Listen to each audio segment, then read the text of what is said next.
દેશનું સંવિધાન ઘડનાર એવા બાબા સાહેબ આંબેડકરનું આપણા દેશના ગૃહમંત્રી અમિતભાઈ શાહને જે ટિપ્પણી કરી છે તેના દ્વારા જે અપમાન થયું છે બાબા સાહેબ આંબેડકરનું તેના સંદર્ભમાં ધોરાજી તાલુકાના અનુસૂચિત જાતિ સમાજમાં રોષ જોવા મળી રહ્યો છે અને આજ રોજ તેઓએ નસીબ ચોકથી લઈને વિવિધ વિસ્તારોમાં રેલી સ્વરૂપે અમિત શાહનો વિરોધ કર્યો છે, પ્રદર્શન કર્યું છે। ત્યારે તમામ લોકો અનુસૂચિત જાતિ સમાજના લોકોએ एकत्रित થઈને પ્રાંત કચેરી આવેદનપત્ર આપ્યું છે।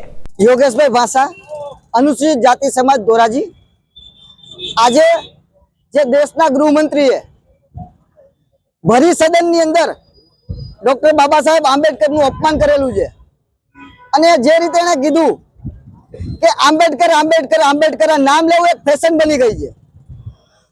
જો એટલું જ નામ ભગવાનનું લીધું હોય તો 7 વાર સ્વર્ગની પ્રાપ્તિ થાય।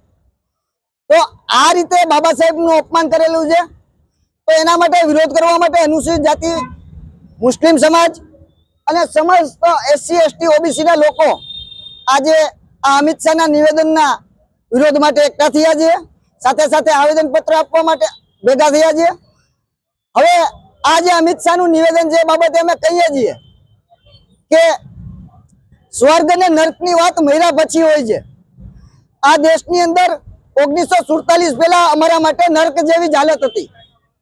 બાબા સાહેબના સંવિધાનના કારણે અત્યારે અમે સ્વર્ગની પ્રાપ્તિ કરી રહ્યા છીએ અને તમારા જેવા લોકો અમને ફરીથી નર્કમાં ધકેલવા માંગે છે।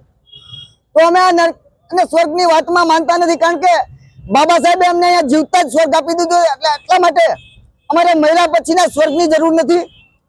અને જે કોઈ લોકો દેશનો સર્વોચ્ચ પદ ઉપર કોઈ પણ વ્યક્તિ હોય અને જો બાબા સાહેબનું અપમાન કરશે તો અમે જરાય પણ અનુસૂચિત જાતિ સમાજ એસસી એસટી ઓબીસી જરા પણ સાખી લઈને નહીં લઈએ અને આવી જ રીતે વિરોધ કરશું એ વ્યક્તિનો।